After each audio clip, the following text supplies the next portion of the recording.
இயேசு சொல்லியிருக்கிறார், நான் உன்னை விட்டு விலகுவதும் இல்லை, உன்னை கைவிடுவதும் இல்லை என்று இயேசு சொல்லியிருக்கிறார். இயேசு நம்ம எப்பொழுதும் கைவிட மாட்டார்.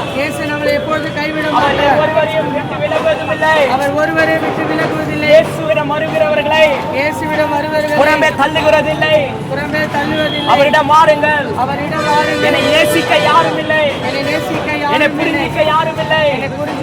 இப்பேற்பட்ட ஒரு சூழ்நிலை இங்க வாழ்ந்து கொண்டிருக்கீங்களா? இயேசு உங்களை நேசிக்கிறார். இயேசு உங்களுக்காக ஜீவனை கொடுத்தார். இயேசுவிடம் வாருங்கள். இயேசு உங்களிடம் பேசுகிறார். நான் உங்களுக்காக ஜீவனை கொடுத்தேன், நான் உங்களுக்காக அடிக்கப்பட்டேன். என் மகனே, என் மகனே, என் மகளே, இயேசுவிடம் வாருங்கள். எங்கெங்கோ ஓடிக்கொண்டிருக்கலாம், எதையோ தேடி நாடிக்கொண்டிருக்கலாம். இயேசு உங்களுக்காக ஜீவனை கொடுத்தார். உங்கள் வாழ்க்கையில் உயர்வை இயேசு தருவார். உங்கள் படிப்பில நிச்சயமா இயேசு பெரிய காரியங்களை செய்வார். எனக்கு இந்த வேலை கிடைக்கணும், நான் இதை படிக்கணும். இப்பேற்பட்ட ஒரு பிரச்சனை நீங்க வாழ்ந்து கொண்டிருக்கீங்களா? என் படிப்பிற்கு பண தேவைகள் இருக்கு.